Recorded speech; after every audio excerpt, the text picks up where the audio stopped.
ওলামায়ে কেরাম এই সমস্ত কথাগুলো বলেন না। আমি আপনাদের সামনে একটা হাদিসকে সহজ করে বুঝাবার চেষ্টা করব। এই হাদিস আপনাদের সামনে আপনাদেরকে অনেক বিভ্রান্ত করে, যেটা অত্যন্ত অত্যন্ত সুপথ পাওয়ার একটা রাস্তা ছিল। আমি করতে পারি না, তিনি আমার স্রষ্টা, তিনি আমাকে নিয়ামত দিয়ে ভর্তি করে রেখেছেন। আমার জীবনে কত নিয়ামত আল্লাহ দিয়েছেন, আমি যদি গুনতে চেষ্টা করি গুনতে তো পারবো, শেষ করতে পারবো না। এক মুহূর্তে, এক সাথ, অল্প সময়, এক মিনিটে কত নিয়ামতের মধ্যে আমরা ডুবন্ত। কত নিয়ামত বলেন আপনি। আমি শ্বাস নিঃশ্বাস নিচ্ছি না, যদি আল্লাহ বন্ধ করে দেন শ্বাস নিঃশ্বাস নিচ্ছি, তো অক্সিজেন ভিতরে ঢুকাই দিয়েছি, কার্বন ডাইঅক্সাইড বাইর করতেছি। যদি অক্সিজেন না দিত শেষ না। এক দুই কাটা গলার মধ্যে একটা যখন বাইর করতেছি, একত্রিত হয়, আবার ঢুকতে ভাগতেছি। যদি এরকম হয় তবু শেষ, যদি এরকম হয় আর একত্রিত না তবু শেষ, ঠিক কিনা? দুইটা চক্ষু দিয়েছেন আপনি, আমি কেউ চাইছিলাম আল্লাহ দুইটা চক্ষু দেন? মায়ের বাড়ি থেকে চাইছিলাম? নিজ দয়া দান করেছেন যে আল্লাহ তাআলা নিজ দয়া দুইটা চক্ষু দিয়েছেন, দুই হাত দিয়েছেন, দুই পাও দিয়েছেন, আমাকে কত সুন্দর ব্রেন দিয়ে দিয়েছেন, কত কথা বলতেছি, কি সুন্দর হাসতেছি, দাঁতগুলা কত সুন্দর দিয়েছেন। দাঁতের ব্যাপারে সংক্ষেপ একটা কথা শুনেন।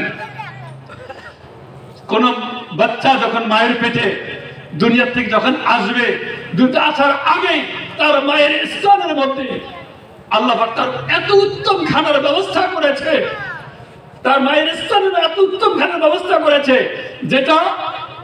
যেটা শক্ত না, নরমও না, খুব গাঢ় না, পাতলাও না, ঠান্ডাও না, গরম না, আজীব সুন্দর। দুনিয়ার মধ্যে সবচেয়ে বেশি ভিটামিন যুক্ত খাদ্য মায়ের স্তনে দান করেছে। আপনারা হাত তুলে বলেন দেখি, কেউ কি চাইছিলেন আমার কাছে? চাওয়া ছাড়া নিয়ামত দিয়ে রাখছে।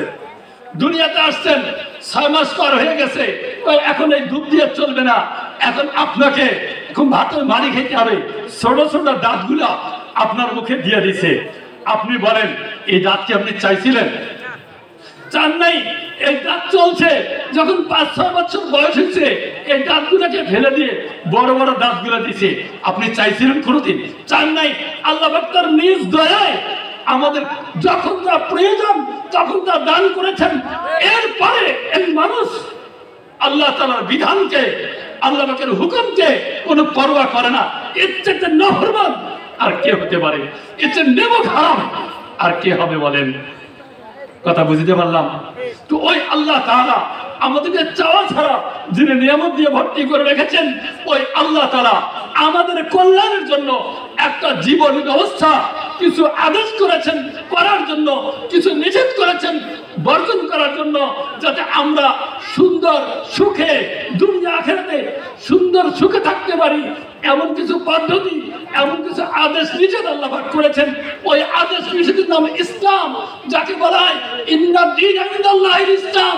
মানুষের কাছে একটা পবিত্র সুন্দর আল্লাহর মনোনীত জীবন ব্যবস্থা তাহলে ইসলাম, তাহলে কিন্তু আল্লাহ পাকের পক্ষ থেকে কিছু করণীয়, কিছু বর্জনীয়। কথা বুঝতে পারলাম?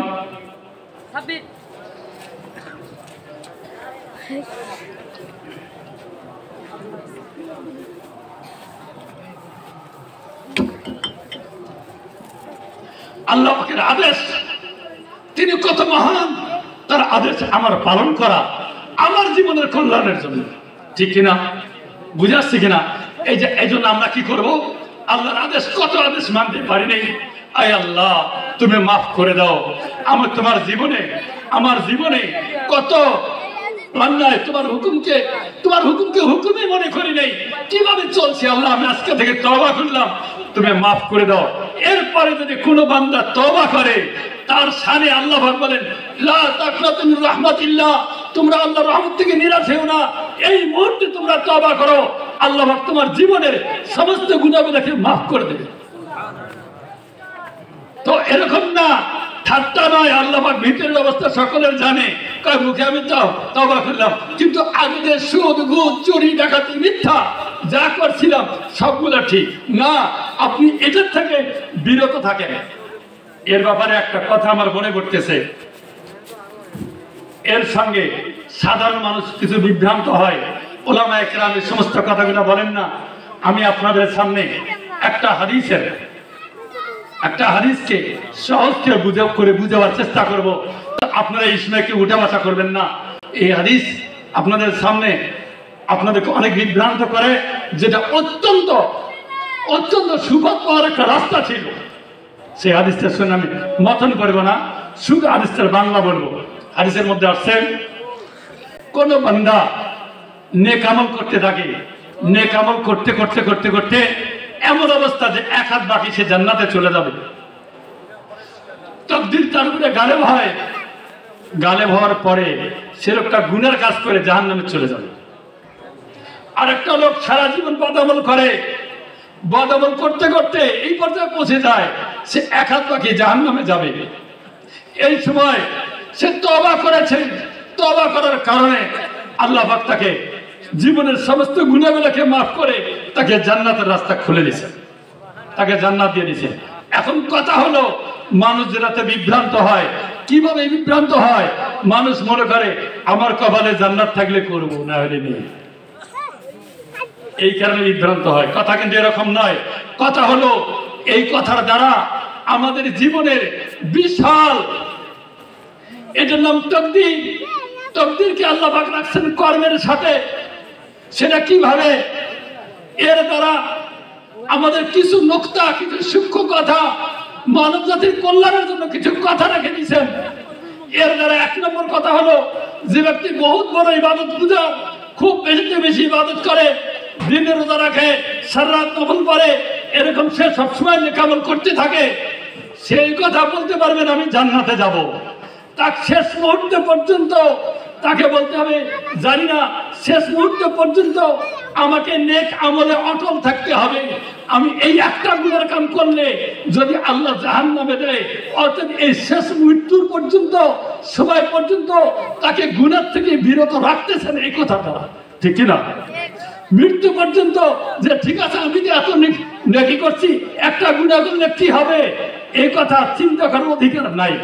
আর একটা হলো, এই নেককার অন্যের সঙ্গে ফখর করতে পারবে না, আমি জান্নাতে চলে যাব, তার অহংকার কবর ভাঙিয়ে দিয়েছে। যদি এটা হইতো, যদি এই লোকটা এরকম হইতো যে হ্যাঁ নেক আমল করছে, এখন সে জান্নাতে যাবে, মানুষের করে ফখর করতো, গৌরব করতো, আমাদের মতন গুনাহগারগুলো দুনিয়াতে থাকা কঠিন হয়ে যেত, ঠিক কিনা? তো এর দ্বারা কি হলো, এই নেককারের অহংকারের কবর ভাঙিয়ে দিছে, তাকে নেকির উপরে অটল রাখছে এবং তাকে গুনার কাজের থেকে বিরত থাকার ব্যবস্থা করছে, ঠিক কিনা? বুঝতে পারছেন কিনা? কঠিন হলো। আবার দেখেন, এই নেককার কি করছে, তাকে নেকির উপরে অটল রাখছে। জীবনের শেষ মুহূর্তে তুমি গুনাহ করিও না, হতে পারে এই গুনাহ তোমার জাহান্নামের কারণ হবে, অর্থাৎ তুমি জীবনের শেষ মুহূর্তে তুমি নেকির উপরে অটল থাকো, ঠিক কিনা? এবং গুনাহ করতে পারবে না এবং অহংকার করতে পারবে না যে আমি জান্নাতি। কথা বুঝে আসছে?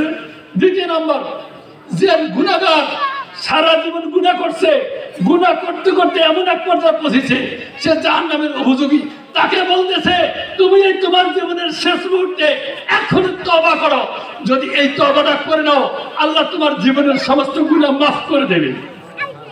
এই গুনাহগারকে তার গুনাহ থেকে ফিরাইয়া নেক আমল করার তাকে আশ্বাস দেওয়া হলো কিনা? আর আল্লাহ পাক মাফ করতে পারে কি পারে না? তো অতএব এই একটা কথাই একজন চিরকাল গুনাহগারকে তাকে নেকির পথে উঠাচ্ছে, আর যে সবসময় নেকি করছে তাকে নেকির উপর রাখিয়া তাকে অহংকার থেকে রক্ষা করতেছে। কথা বুঝে আসছে?